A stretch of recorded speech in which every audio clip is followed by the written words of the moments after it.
you made a pick, and one of the things you got to do is you just got to trust the experts on it. You're not going to watch everybody out there, and one of the quick and easy, dirty ways to know who a team likes is who does the team send to either the Arizona Fall League or who do they send to the futures game. And you made a nice pick with somebody that probably people hadn't heard about for a while, and I even forget his name, but you got Jerome Dutton. Jaron Duran or something like that. Yeah. It's like go ahead and buy into what Baseball America tells you or buy into Baseball Reference tells you. I tend to use MLB Pipeline not because they're better than the other guys. They're decent on the ratings, but they don't go very deep. But it's free and they have a nice layout, so I can see who the players are. Pick higher draft choices over lesser draft choices. One thing that you'll see is that you want to pick players that are a little bit older. A lot of those international guys come over. They're like 16, 17. That it's Rodriguez Gonzalez. Who is the guy the guy that the Yankees just signed? That guy looks like he signed for the biggest international. Justin Dominguez signed for the biggest international contract in history, and he's 16 years old. A lot can happen between there and then. But best case scenario is you draft him today, and you're going to get him in 6 years. So, I guess the question that I have to ask is, do you approach a dynasty league like you do a major league team? Because this is actually how I approached this year's minor league draft. Because last year, really, my focus was on how many different ways I could complain about it. So this year, very well with that. Yeah, I took a different focus this year. And my focus this year was to fill some spots for players that I had move up. So I had lost an infielder in Chavez, and I'd lost Austin. You traded away Tatis last year. Yeah, and Kevin Biggio was playing. So I needed some position players. I hadn't promoted any pitchers. So I didn't want pitchers. Pitchers tend to run a little bit high on the list, I've noticed, of prospects. I was looking for outfielders in particular because I know that my outfield is going to age. Does that make sense? No, I understand. In a dynasty league, there's basically 5 positions that you're drafting because you don't know where people are going to really end up, right? You can draft a pitcher, right? You can draft a catcher, and my advice on catchers is don't draft catchers unless they're stellar. There are a couple stellar catchers. Joey Bart is stellar. The kid. Sam Huff, who was from the other thing, looks like he's got tremendous power.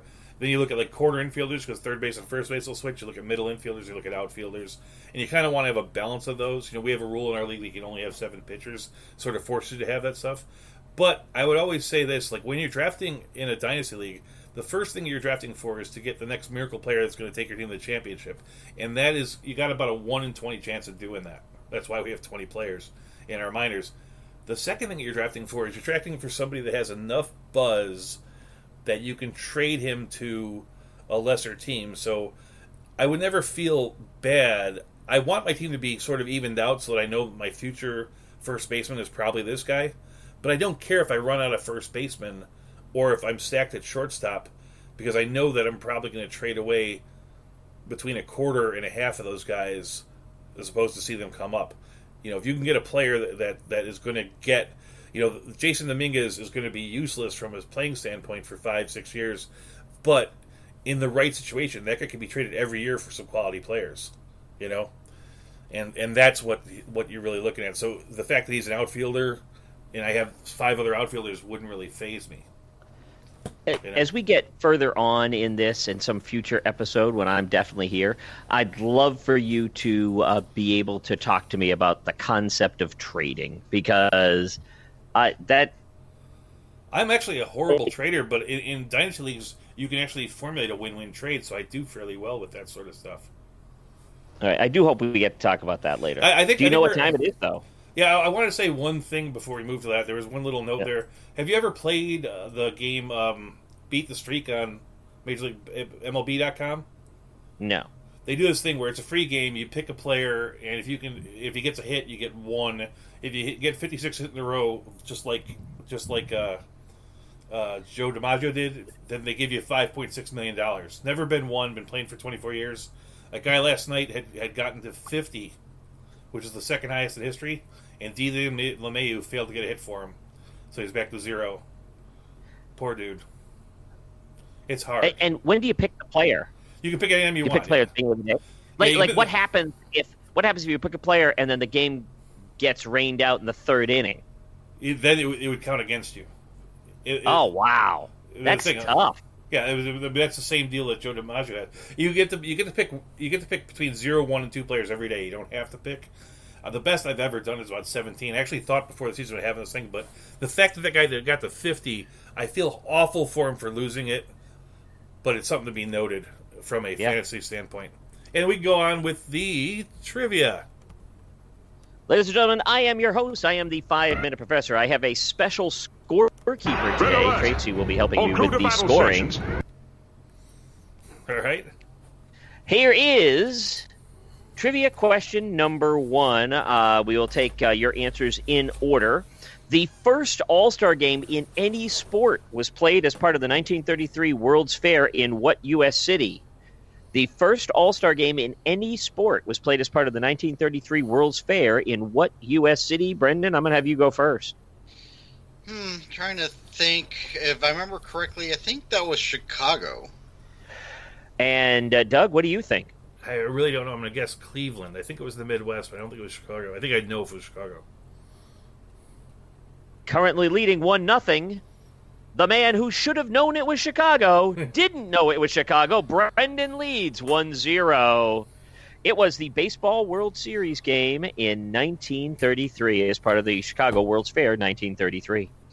In 2010, Major League Baseball introduced several rules changes for the All-Star game. Players at what position can re-enter the All-Star game in the event of an injury? What position can a player re-enter? Brendan? Brendan? I see him waving off.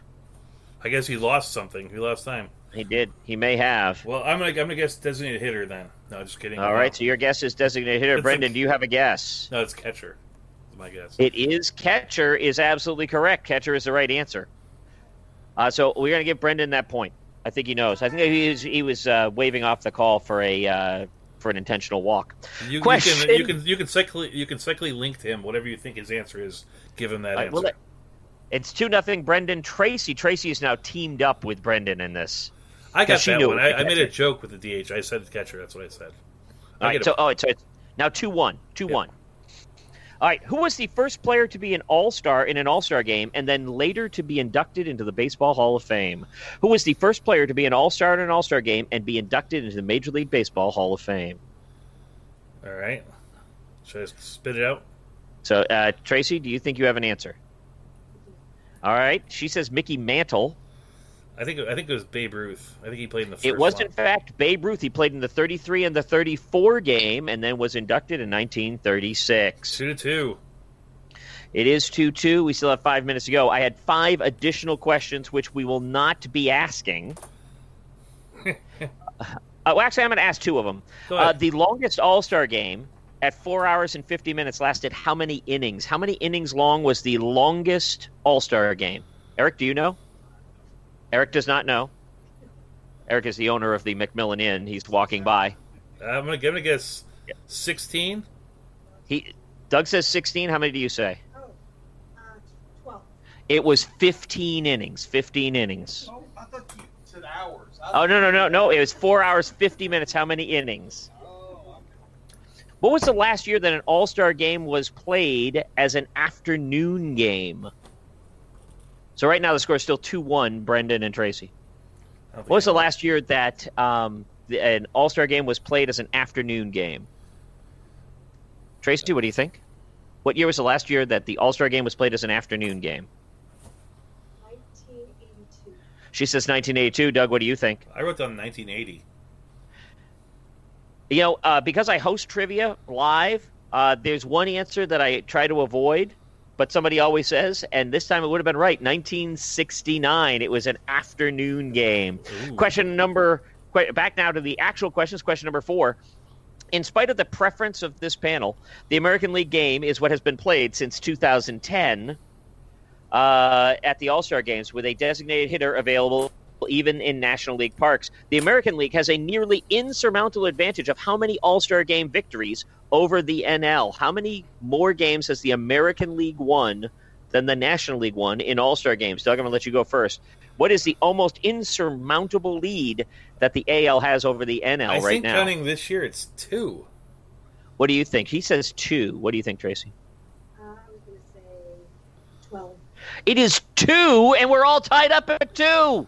Going into our final question, combined, how many runs have been scored in 90 All-Star games? Combined, how many runs have been scored in 90 All-Star games? If you get it exactly right, you'll get 20 points and win 20-3. If no one gets it exactly right, who's ever closest will get 10 points and win 13-3.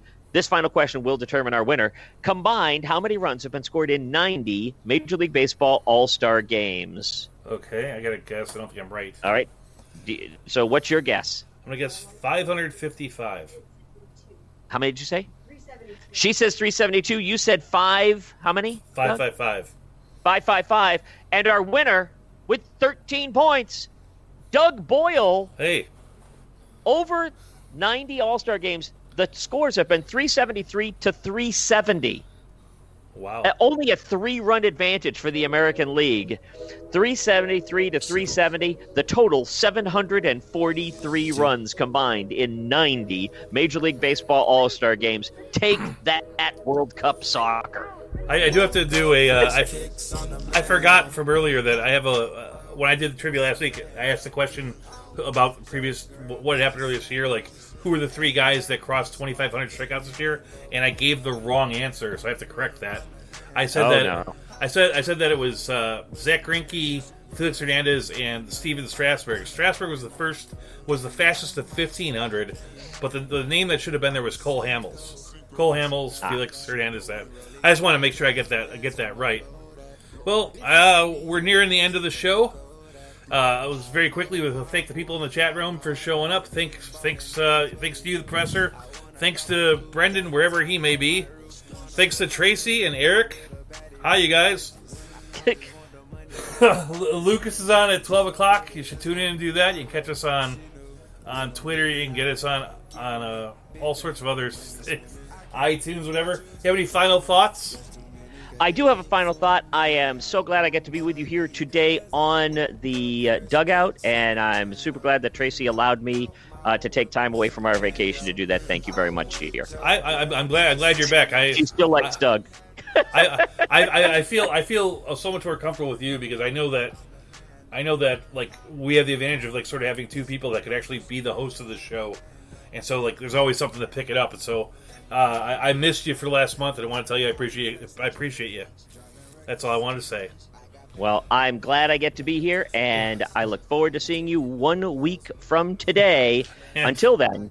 And despite all our technical issues today, which were myriad, we survived. We did survive. Good show. See you later, everybody. And off.